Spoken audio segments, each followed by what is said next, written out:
Welcome back to another episode of Minecraft Pocket Edition. Today we're starting the episode off in the mob farm, just collecting a little bit of resources, not much but just some amount. We'll just check for the time of day. It is daytime and we can move on. Let's just take what keeps falling out of here and let's get up to the base, guys. Since last episode I did a lot of work on the reed farm. I designed the layout for it and I've planted one layer of reeds around most of it. So it should work quite well now. Basically, what I've done is I've set up a sort of pattern so it uses as much space as it possibly can. It basically makes it more efficient for that small space that we've got. But in that small space, it's actually over 2.5 stacks that you get from one trip, which it's very, very good. Let's just collect some of these reeds as we go in. We're going to need them. Like that. And let's go inside, guys, and let's see what I've done. So basically, the reason I was over at the mob farm is because I wanted to start building my TNT supply back up again. Because eventually I'm going to be needing it in the future.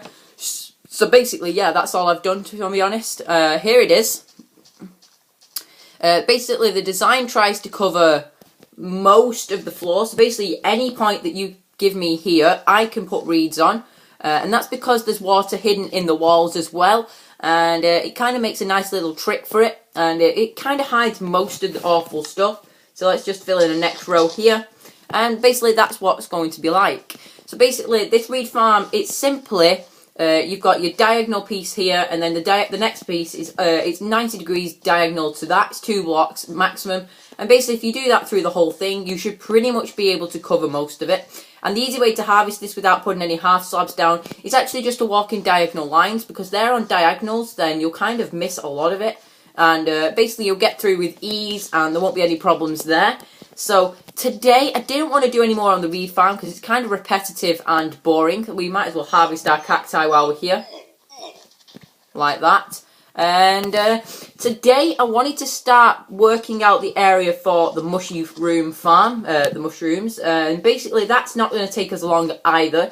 That's going to be a smaller build and that won't take a long time, so we might be able to get most of that one done today. If not, I will wait for next episode for you guys so that I can do that one more with you, because this one involves more water mechanics, and since it'll be actually the first video I will have posted with the water mechanics being shown in it, these ones aren't too complicated. But the reed farm, I really do wish I'd done the wheat farm with you guys, because that used water quite cleverly.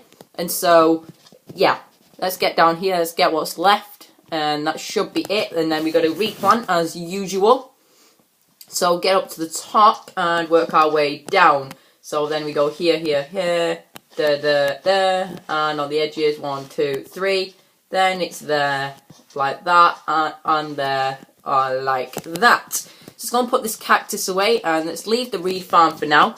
I've dug out a little bit of space for this here already. It's a little bit, but the mushroom farm, it actually doesn't take that much work to do it. It's not actually that much space that you need to even blow out either. So I may just try and save my TNT and dig it out personally, but we'll see how it goes. So let's get rid of this cactus first and the rest of our stuff. So have we got any other gunpowder in here? We've got not much, but I'm sure I'll be able to just go out in a little while and get some more. So let's just get rid of all our stuff. I've now got 8 buckets because I keep making them and then forgetting that they're there.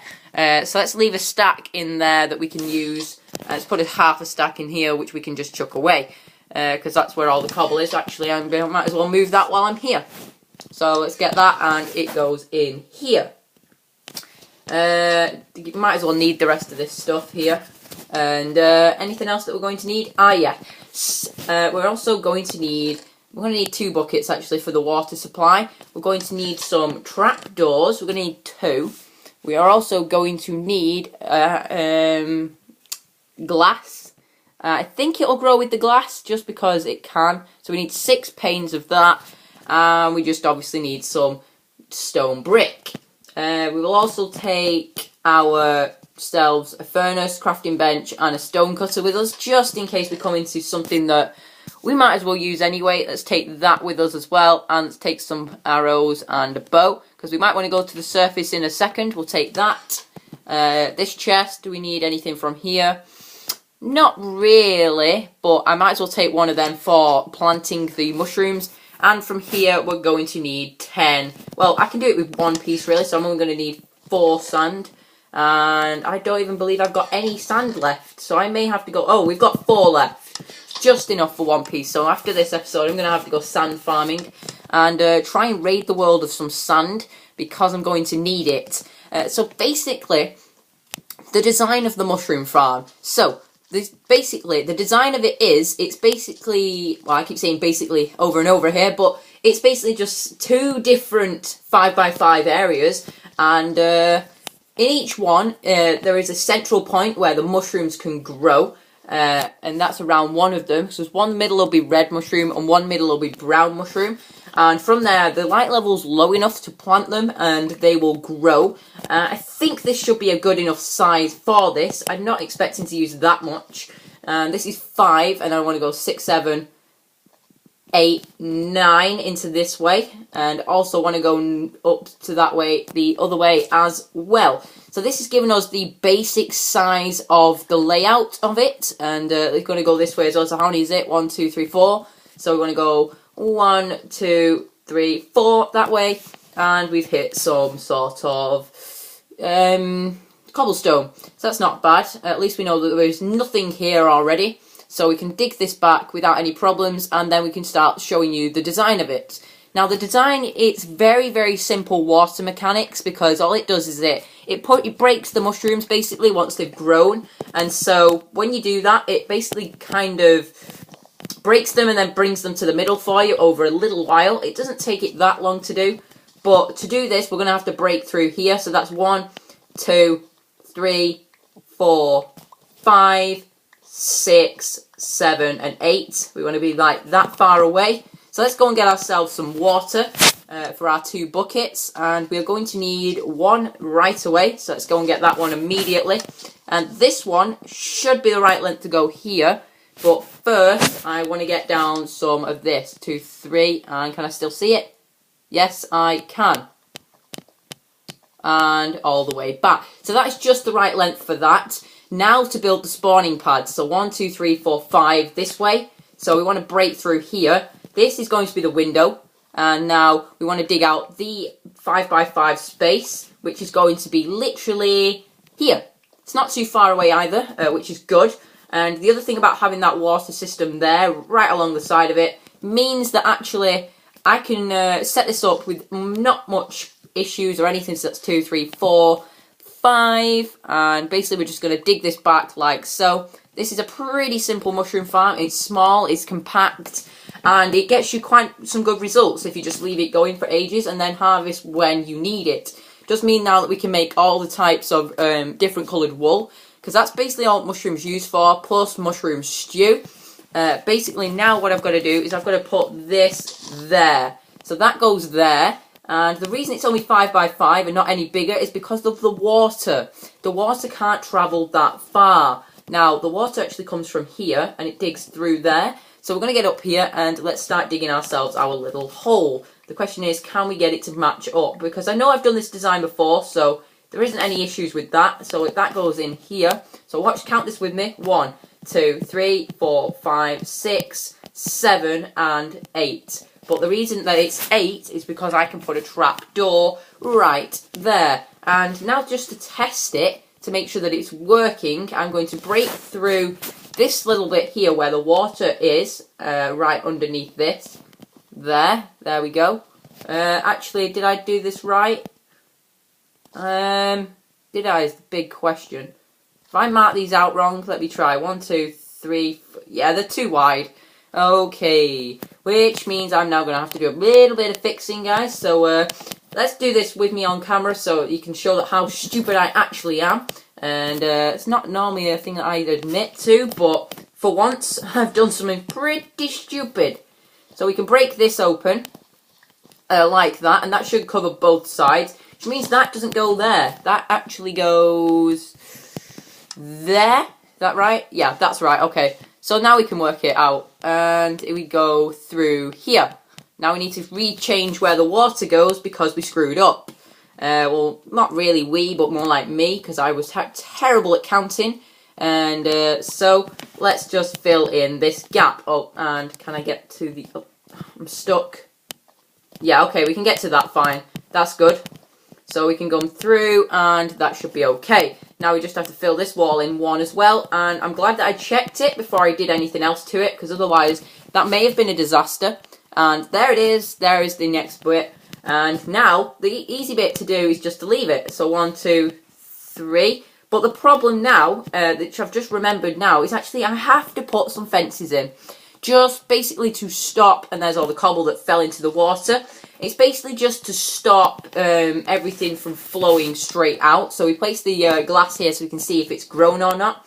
We might as well repeat on the other side, then go and get the fences. So bear with me while we dig this side out as well. And I've just realised that I can't place that block there without screwing up. So let's go this way. Like, we'll go straight into the gravel. Fantastic. Okay, so let's just try and work this out then, if we're in the right track.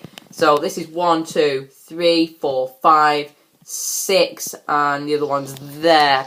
Oh, gravel, gravel, gravel. Why does it always have to be where I'm working? It seems to be literally everywhere. It never ceases to stop being a pain. It's gravel, for God's sake. Why couldn't it just leave us alone while we do one build? So, excuse me, choking there. But yeah, let's break this through. And hopefully we can remove all the horrible, horrible gravel which is faced in front of us now. So let's get ourselves some torches on the go. We break one, and just to get rid of it, because I don't need it, I'm just going to place torches under it. Because this is a glitch in the game where it doesn't actually break it, it just deletes it from the game. So we're just going to do this to speed it up a little bit. And it'll also save us a lot of digging out as well, because it'll break all the gravel for us, and it's also made towards gravity, so gravity's half helping us as well. And this one seems to be refusing to click. So now, there we go, and there's the middle. So 1, 2, 3. Hang on, what? Have I messed this up? No, I haven't messed it up. I just can't count. Genius. Which means it doesn't go there, it goes there.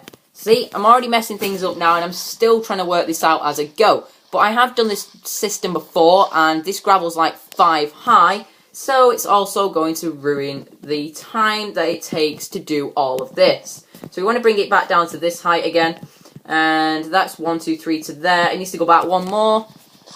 Hopefully these are only 2 or 3 high, and not like 5. This may take us a while. Oh, and that's in the wrong place. Is it? How high is the other side? That one's 1. It's going to be 1 high. I think... this is the problem. I could have mobs spawn in here. And the only way I can make mushrooms grow is if the mobs are dead. Now, this is the tricky bit, is can I get mobs to not spawn? So if I drop water through there, I'm just going to block that for a second, and we will test this out by trying to get some water over in the trapdoor area. And I don't even have a bucket with me full of water. So let's go and get us some water, and we'll try this out from here. And that's why I didn't put the last piece of glass in, because I knew that I would be coming in and out. What I'm trying here basically is going to flow the water from over there. So the water's going to flow, and I know that it's going to flow straight to the middle like that because there isn't any fences. So that means we need to go and get the fences, and then we can try ourselves a little pattern. So we need 1, 2, 3, 5 fences. So let's go over there and get them. So why is that there like that? That should have been stayed. Do you ever got any wood on us? No. Okay, let's just go and get it. So we need 5 fences to cover it so the water will spread out and flow evenly across the 25 spawning pads for the mushrooms. And basically what that's going to do is it's going to allow us to... Have we got any... 4. We have 4. Okay, let's try something here. So we're going to need 1 more. And we're going to need some sticks to do that with. And here we go. 1 more fence. 5 fences. Fan-flippin-tastic. Let's also put all that back. And what else did we come over here for? We also needed nothing. So that's fine. So let's go back over there now. And I swear I should have remembered everything for when I was building this, but it's trial and error. We do it as we go. So we'll see how it goes. So let's get our fences on our hotbar now, and we can place them straight in so we don't forget. And then we can start working on this design properly. because this design, it's so simple to make, yet somehow managed to make it really, really complicated. So if the water's going to drop through there, this is the question that I'm wondering, is if the water drops through there, how many of the blocks can I physically cover up besides the one that's there that I can still put the mushroom to grow on it? So if I cover that to block the water source a second, and then I break it some on the other side, I should be able to be pushed over here. Okay, now I can just get cobblestone in each of the corners. That'd be great. Let's block that again, and so we get the far side. Let's just cover this up like so. This will stop mobs from spawning, and by having the mushroom in the middle, that will prevent the spiders from spawning as well, which is it's definitely the most nuisance mob in this. So we place it like this, and then one goes there, and now we can bust out with this and that up, and we may have also just knocked out some torches behind us, but we can fix that with a quick piece of glass. And now the easy way to do this, to fix it again, is to literally get the water bucket back, and that torch keeps getting knocked out, not literally, but yeah, you know what I mean. So basically the way to replant is you break this block, you get your mushroom, and you aim for the middle. Boosh. And then you place it back, and that mushroom should grow on the inside. And I've just placed a panel of glass there. But yeah, you're supposed to have 3 so you can see in. And we'll replicate this on this side. So we want to cover all of this up like this. And we want to stop mobs spawning in the tube. So, like that. Now this side's going to be a little bit trickier because there's a lot more gravel around. But I'm sure we'll be able to do it. So this is 1, 2, 3. Wait, hang on. Don't count the first one. So it's... Yeah, we got it right first time with this. What am I saying? I'm really all over the place today. So let's get that in. That goes there. Now we can break gravel. Fantastic. More gravel behind it. Yay. It's just like what I wanted. No, really. It's really, really frustrating to work with. So if you ever see gravel, my advice is just get rid of it. Because it's the most pain thing you can work with. Because it just is so annoying. So, let us get these blocks in place. So we also need to put these in, the window. Where's the thing there? So we can put the window there, across that. And I can cover them up because I'm not going to be there. This can be used as our access hatch to this one. And when it digs, that'd be great. So this is 3 rows. I want to go to 4. And I think I might just get rid of the coal in the bottom corner here. Because I don't think it grows on it, to be honest. If it does, then that'd be good to know. But I don't think it does, to be honest. So let's just leave it the way it is. And there is the fences from the other side. And we can get rid of these torches.